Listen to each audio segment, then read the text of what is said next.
V Medvodah smo z vzpostavitvijo mreže defibrilatorjev prav na pobudo takratnega in sedanjega direktorja zdravstvenega doma Medvode Rajka Vajda, predtem zaposlenega v splošni nujni medicinski pomoči, pričeli sredi leta 2012, ko smo namestili prva dva javno dostopna defibrilatorja, enega na Čolnarno ob Zbiljskem jezeru, drugega na stavbo prostovoljnega gasilskega društva Preska Medvode. Na območju naše občine je v mrežo AED, kar pomeni avtomatski eksterni defibrilator, trenutno vključenih kar 28 defibrilatorjev. Njihove lokacije so objavljene tudi na spletni strani občine Medvode. Vsakdo, ki uporabi defibrilator, ga mora po uporabi obvezno dostaviti v zdravstveni dom Medvode, ki je zadolžen za vzdrževanje mreže, redne servise in menjavo baterij ter elektrod.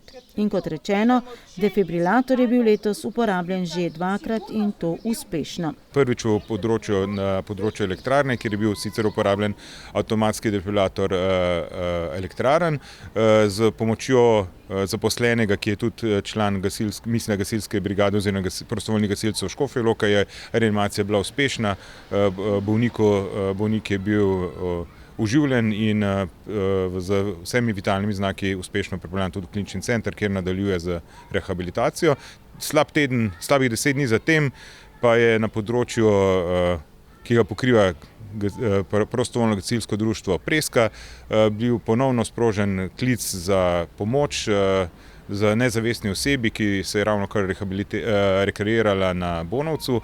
Zaradi slabega počutja je prekinil z vadbo, odšel proti domu, se zgrudil in padel nezavest pred trgovino Hofer in tam so mu prvi posredovalci prostovoljnega gasilskega društva Preska prvi priskočili na pomoč, pričeli z oživljanjem, mislim, da tudi nekaj očividcev še bilo, da jih ne bi spustili, ki so priskočili na pomoč, ampak ključen moment je bil uporaba avtomatskega defibrilatorja, ki so ga pripeljali preški gasilci. V drugem primeru uporabe defibrilatorja je po naključju sodeloval tudi Žiga Burger, član prostovoljnega gasilskega društva Preska Medvode, v katerem že sicer veliko pozornost namenjajo tovrstni tematiki.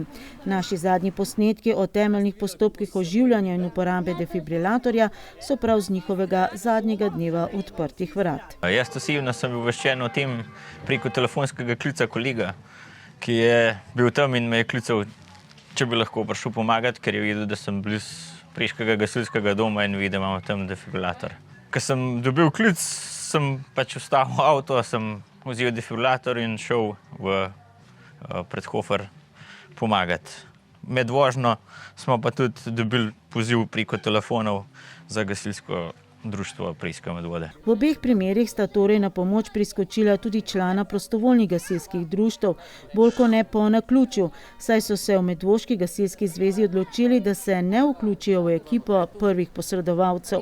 Prvi posredovalci, po večini so drugje to prav prostovoljni gasilci, ker imajo že vzpostavljen sistem proženja in tudi intervencijska vozila, so sicer posamezniki, ki praviloma nimajo zdravstvene izobrazbe, so pa usposobljeni, da se odzovejo na poziv dispečerske službe zdravstva in pridejo na kraj dogodka z namenom, da izvajajo ukrepe za ohranitev življenja. Dobrodošlo predvsem tam, kjer je čas prihoda reševalnega vozila daljši.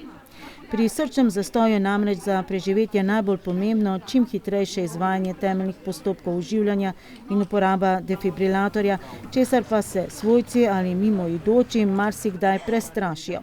Čeprav so avtomatski defibrilatorji prvenstveno namenjeni prav njihovi uporabi. Prideš do osebe, pogledaš, če je drugega taga navarenega, pogledaš dihanje, če možakar diha. Jaz, ko sem prišel tam, so že oživljali in mi ni bilo treba tega gledati. Smo preklopili elektrode, potem defibrilator sam daje navodila, nadaljevali smo z oživljanjem pa vpihi, kaj je defibrilator rekel, da analizira, počakamo, kaj je svetoval za elektrošok. Sem spustil elektrošok in ga je stresali. Z neukrepanjem se pri srčnem zastoju z vsako minuto nedelovanja zmanjša možnost preživetja za skoraj 10%, zato je največja nevarnost, če pred prihodom reševalcev sami sploh ne ukrepamo. Nasvet je čisto enostaven, ko se vsak avtomatski defibrilator ima tudi navodila, odprete škatlo, pogledate, kam se nalepijo nalepke, se vklopi defibrilator in od takrat naprej sledite navodilom ki vam jih daje aparat. Zelo enostavno. V zadnjih letih so bili pri nas organizirani številni prikazi temeljnih postopkov oživljanja in uporabe avtomatskih defibrilatorjev, med drugim na dnevih odprtih vrat prostovoljnih gasilskih društev in gasilske zveze, pod okriljem krajevnega odbora Rdečega križa, predvsem pa na vseh testih hoje na 2 kilometra v organizaciji Zdravstvenega doma Medvode. Naša televizija je v sodelovanju z Zdravstvenim domom Medvode pripravila tudi kratek film o uporabi defibrilatorja, ki je v slabih 10 letih zabeležil več kot 5 milijonov ogledov.